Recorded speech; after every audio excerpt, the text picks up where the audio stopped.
नाज़रीन इकराम, इस वक्त भारत पाकिस्तान के खिलाफ अपनी तैयारियों को मंतकी अंजाम तक पहुंचा रहा है और किसी भी लम्हे भारत की तरफ से फॉल्स फ्लैग ऑपरेशन किया जा सकता है।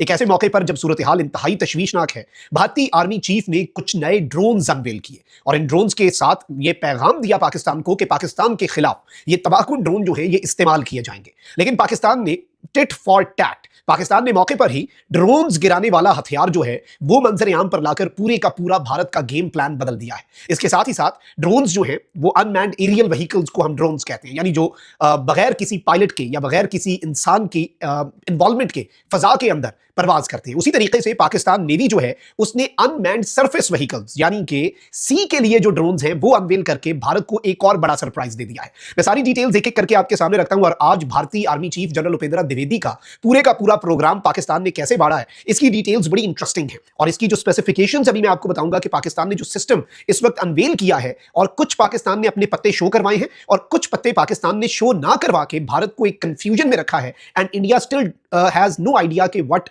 इज कमिंग नेक्स्ट, होने क्या जा रहा है, उसके लिए पाकिस्तान ने क्या तैयारी की हुई है। तो ये ज्यादा इंटरेस्टिंग है, इसे भी समझते हैं। अगर अभी तक आपने इस वीडियो को लाइक नहीं किया तो लाइक जरूर कर दें, कमेंट सेक्शन में पाकिस्तान जिंदाबाद का नारा जरूर लिखें और जिन लोगों ने चैनल को सब्सक्राइब नहीं किया उनसे मेरी ये दरखास्त होगी कि चैनल को भी आपने लाजमी सब्सक्राइब कर लेना है। नाज़रीन इकराम, सबसे पहले तो आपको मालूम है कि ट्राई सर्विसेज एक्सरसाइजेस चल रही हैं, भारत की तारीख की सबसे बड़ी जंगी मशकें हैं। इंडियन आर्मी, एयरफोर्स और नेवी, डीजीआईएसपीआर भी ये बता चुके हैं कि इस मरतबा इंडिया ने डीप सी में कोई एडवेंचर करना है। लेकिन उसके साथ इंडिया की तैयारियां हमें ये बता रही हैं कि इंडिया एक लार्ज स्केल वॉर जिसमें तीनों इंडिया की फोर्सेज इन्वॉल्व हो और एक लॉन्ग टर्म वॉर जो है उसकी भी तैयारी इंडिया कर रहा है। जो मकबूजा वादी में एलओसी के अक्रॉस और जो गांव है वहां पर जो बंकर्स बनाए जा रहे हैं, इस जानिब एक क्लियर इंडिकेशन है कि इंडिया एक तवील मुद्दती जंग भी छेड़ सकता है और पानियों के अंदर जंग जो इस वक्त मुकम्मल तौर पे ये चीज हमें समझ आ चुकी है कि इनविटेबल है और उसे अवॉइड शायद ना किया जा सके। पाकिस्तान तैयारी कर सकता है लेकिन पाकिस्तान उस जंग को तो नहीं ना रोक सकता जो जंग हम पे मुसल्लत की जाए। अलबत्ता पाकिस्तान के हाथ में ये है कि उस जंग को खत्म कैसे करना है और वो अल्लाह ताला की मदद और नुसरत हमारे साथ है। अल्लाह ताला के ऊपर हमारा ईमान है, यकीन है और वो इंशाल्लाह जैसे मई 2025 में जंग खत्म हमने की, जैसे अक्टूबर 2025 में अफगानिस्तान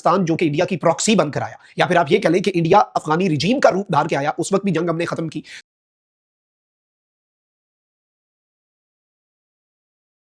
तो अब ये जंग भी हम ही खत्म करेंगे। अब आर्मी चीफ जो उपेंद्र द्विवेदी है, नाज़रीन इकराम, वो अंबाला गया और उसने अपनी स्ट्राइक कोर जो है, सबसे इंपॉर्टेंट ये कोर होती है आर्मी में जो स्ट्राइक करती है, जो हमला करती है, उसकी कैपेबिलिटीज जो है उनमें कामिकाजी ड्रोन्स जो खुदकुश ड्रोन्स होते हैं, स्वार्म ड्रोन्स जो कि एक पूरा ड्रोन्स का इन्होंने बराज पाकिस्तान की तरफ भेजना है, इसके साथ ही साथ मॉडर्न वॉरफेयर ड्रिल्स जो है उसका इन्होंने जायजा लिया। लेकिन इस चीज को याद रखिएगा कि पाकिस्तान, अगर किसी को ये लगता है कि पाकिस्तान अपनी डिफेंस प्रिपरेशन जो है वो उस तरीके से नहीं कर रहा तो ये उसकी खाम ख्याली होगी। पाकिस्तान बिल्कुल भी जो कछुए और खरगोश की कहानी है उससे कोई पाकिस्तान उस पर अमल करता हुआ नजर नहीं आ रहा कि भाई पाकिस्तान ने पिछली जंग जीत ली और खरगोश की तरह पाकिस्तान सो जाए ताकि भारत हमसे आगे निकल जाए। इंडिया ने पिछले 5-6 महीनों को अगर यूटिलाइज किया है अपनी डिफेंस कैपेबिलिटीज को एनहांस करने के लिए तो भाई पाकिस्तान हाथ पे हाथ रख के बैठा हुआ है। पाकिस्तान भी एक स्टेप आगे बढ़ेगा। पाकिस्तान पहले ही डिफेंस कैपेबिलिटीज में आगे था, कुछ सरप्राइजेस हमने इंडिया के लिए तैयार किए। अब नाज़रीन इकराम, मैं आपको ये बताऊं कि पाकिस्तान ने रास्त प्रोग्राम जो है वो इस वक्त लॉन्च कर दिया है और रास्त वैसे भी आपको पता है ना, राह रास्त, सीधा रास्ता। तो ये बेसिकली इंडिया के लिए बड़ा इंटरेस्टिंग होगा और इंडिया को जरा सीधे रास्ते पे लाने का ये काम करने जा रहा है। ये PIMEC25 जो कॉन्फ्रेंस हो रही है उसके अंदर ये एग्जीबिशन, इसके अंदर पाकिस्तान ने अनवील किया है और ये पाकिस्तान का इंडिजिनस यानी पाकिस्तान के अंदर बनाया हुआ, पाकिस्तान के ही अंदर इसकी रिसर्च हुई और इसको तमाम तरह इसके जितने मरहले हैं, ड्रोन डिटेक्शन रेडार सिस्टम, रास्त इसे नाम दिया गया नाज़रीन इकराम। और ये पाकिस्तान की जो काउंटर ड्रोन स्ट्रैटेजी है और काउंटर ड्रोन कैपेबिलिटी है उसे मैं ये नहीं समझता कि मल्टीप्लाई कर देगा, बल्कि वो एक्सपोनेंशियली राइज होगी। और इसके साथ ही साथ एयर स्पेस की जो सिक्योरिटी कैपेबिलिटीज हैं पाकिस्तान की वो भी एनहांस होने जा रही हैं। यानी एक ऐसे मौके पर जब भारतीय आर्मी चीफ जो है उपेंद्र द्विवेदी वो अचानक अपनी जो स्ट्राइक कोर है उसका दौरा करता है और बाज़ाब्ता तौर पर एक साथ सैकड़ों ड्रोन्स का स्वाम जो है वो पाकिस्तान में, जैसे रूस यूक्रेन जंग में होता है उस तरीके से वो जहां पर जाकर ये ऑर्डर्स देता है कि ये ड्रोन जाकर पाकिस्तान पर मार दो। तो भाई पाकिस्तान ने भी इस वक्त अपनी तैयारियां आहिस्ता आहिस्ता, जैसे कुछ चीजें हमने भी अनवेल नहीं की, कुछ पत्ते हमने सीने से लगाए हुए हैं। आपको इस बात का अंदाजा है कि डोनाल्ड ट्रंप की ये स्टेटमेंट के एटमी तजुर्बे कर रहा है पाकिस्तान, इंडिया हिल के रह के अंदर से। नई दिल्ली में मीटिंग्स हो रही हैं और DGISPR जो है उन्होंने ज्यादा इंटरेस्टिंग बात कर दी। उन्होंने ना इसे हमारे साथ मुलाकात के अंदर डिनाई किया ना एक्सेप्ट किया, एक एम्बिग्युइटी जो होती है ना वो रखी उन्होंने और ये भी स्ट्रेटेजिक डेप्थ होती है इसमें, इसके पीछे प्रॉपर एक रैशनल है, इसके पीछे पूरा एक माइंडसेट होता है, एक सोच होती है। देखिए, आप अपनी ताकत जब दिखाते हैं ना, आप चाहते हैं अमन और पीस आता है स्ट्रेंथ से, तो आप अपने कुछ हथियार जो है वो अनवेल कर देते हैं ताकि कोई पंगा ना ले, वो पहले ही बाज रहे। लेकिन जो असल आपके हथियार होते हैं या असल आपकी कैपेबिलिटीज होती हैं,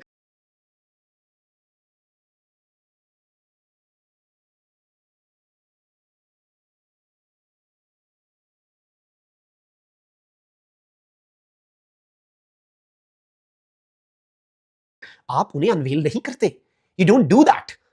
आप वो पत्ते सीने से लगा के रखते हैं, वो आउट ऑफ सिलेबस आती हैं चीजें, ये याद रखिएगा आप, वो चीजें आउट ऑफ सिलेबस आएंगी इंडिया के लिए। अच्छा, ये तो एक पाकिस्तान ने जो एंटी ड्रोन सिस्टम है और ड्रोन डिटेक्शन रडार जो है वो डिस्प्ले किया है और मंजरेआम पर लाया पाकिस्तान। लेकिन इसी के साथ साथ ये जो मैरी टाइम कॉन्फ्रेंस हो रही है कराची के अंदर, जिसमें ये टेक्नोलॉजी अनवेल की गई है, इसके साथ ही साथ पाकिस्तान का, जैसे मैंने आपको शुरू में बताया, ये बेसिक कॉन्सेप्ट है। ड्रोन तो इसे एक उर्फ आम में कहते हैं ना, दर हकीकत ये यूएवी होता है, अनमैन्ड एरियल व्हीकल, यानी जो इंसान ना चलाए, एरियल व्हीकल जो फजा के अंदर परवाज करे। उसी तरीके से यूसीएवी होता है, अनमैन्ड कॉम्बैट एरियल व्हीकल, जो जंग के लिए इस्तेमाल होता है। नॉर्मल ड्रोन्स तो आपको पता है फोटोग्राफी के लिए भी इस्तेमाल हो सकते हैं, वो भी यूएवी है। उसी तरह से यूसीएवी होता है। अब उसी तर्ज पर यूएसवीज भी होते हैं, अनमैन्ड सरफेस व्हीकल्स। अब ये जो अनमैन्ड सरफेस व्हीकल है, ये क्या होता है? ये सरफेस पे, मतलब ये पानियों के अंदर, नॉर्मली बोट्स और शिप्स, उनके ऊपर पूरा क्रू होता है तो खतरा होता है। लेकिन ये जो अनमैन्ड सरफेस व्हीकल्स हैं, सादा लफ्जों में आप इसे कह लें ये ड्रोन शिप है।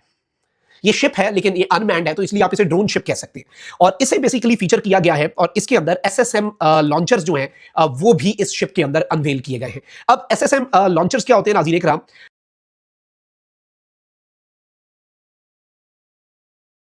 ये मैं आपको बता दूं, SSM, surface to surface missiles, एक होता है सरफेस टू एयर मिसाइल, एक होता है एयर टू सरफेस मिसाइल। ये सरफेस टू सरफेस मिसाइल्स के साथ लेस है, यानी इसके ऊपर हम मिसाइल अपना फिक्स कर देंगे, इसमें लॉन्चर लगा हुआ है, कोई बंदा इसके ऊपर हमें रखने की जरूरत नहीं है, नो थ्रेट, नो कोई खतरा नहीं, और ये जाके सरफेस पे ही स्ट्राइक मार देगा।